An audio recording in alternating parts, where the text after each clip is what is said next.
এই পূর্ণিমার রাত্রি হঠাৎ করে এই পানির চাপে আমাদের এই বাঁধটা ভেঙে যায়। আমাদের এলাকার খুব প্রচুর ক্ষতি হয়ে গেছে, মাছ চলে গেছে, তারপর ধানের ক্ষতি হয়েছে, মানুষই রান্না খাওয়া সবকিছু বন্ধ হয়ে গেছে। এখন মানুষ আমরা খুব অসহায় আছি, খুব দুর্দিনে আছি।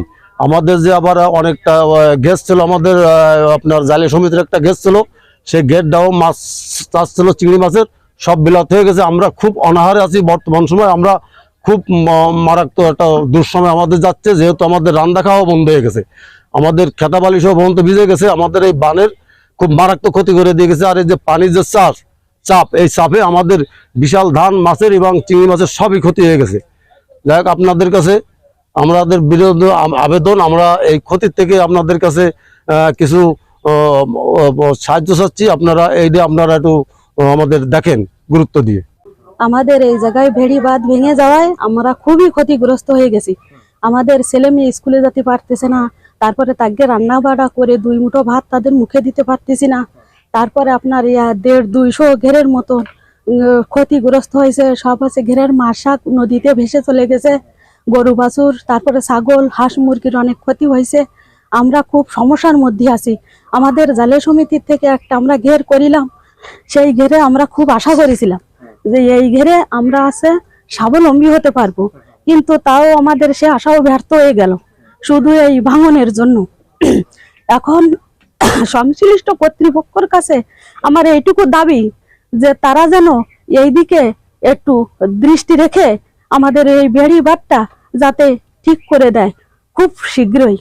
যখন জোয়ার আসে, জোয়ারের পানি উপর দিয়ে পড়ে জায়গাটা ভেঙে যায়। ভেঙে যাওয়ার পরে রোয়া ছিল, ধান রোয়া ছিল, রোয়া নষ্ট হয়ে গেছে, ঘেরে মাছ সব বেড়ে গেছে। তখন আমি এই জায়গায় আসছিলাম, আসে দেখছি যে এই জায়গায় কোনো কিছু করা সম্ভব না।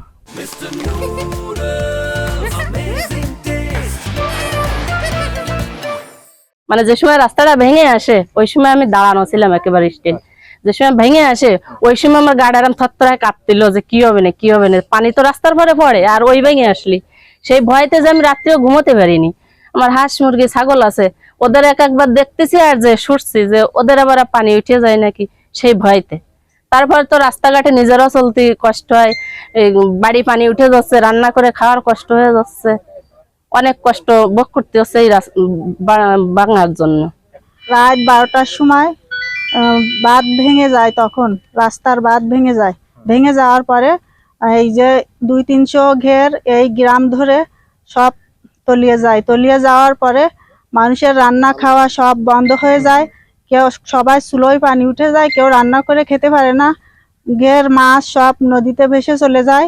এখনো তলিয়ে যাচ্ছে বাড়িঘর, আর সবার মাল জিনিসেরও, হাঁস মুরগি ছাগল সবার কম বেশি ক্ষয়ক্ষতি হচ্ছে। মানুষ চলাফেরা যাতায়াত করতে পারতেছে না। আমরা চাই যে রাস্তাটা যেন আবার ভালোভাবে সবাই সহযোগিতা করে রাস্তাটা হয়ে যায়। মংলাতে এই যে বুড়িডাঙ্গা ইউনিয়নের পশুর নদী সংলগ্ন যে বিদ্যাভবন এবং শ্যাওলাবুনিয়া আছে, এই শ্যাওলাবুনিয়াতে আসলে গত পূর্ণিমার পরের দিন রাত্রে জোয়ার অধিক পরিমাণে বাড়ে, যে কারণে বেড়িবাঁধ ভেঙে যে এখানে দুইটা গ্রাম একেবারে সম্পূর্ণরূপে ডুবে গেছে। মানুষের ঘরে এখানে প্রায় 2 থেকে 300 ঘের আছে এবং যার আয়তন হবে প্রায় 3 থেকে 400 একর। প্রত্যেকটা ঘরের পানি উঠে গেছে। তো এই এলাকায় কিছু মৎস্যজীবী গ্রাম আছে, আমার একটা মৎস্যজীবী গ্রাম আছে, সেই মৎস্যজীবী গ্রামও কিন্তু সম্পূর্ণরূপে ডুবে গেছে বা তাদের অনেক ক্ষয়ক্ষতি হয়েছে।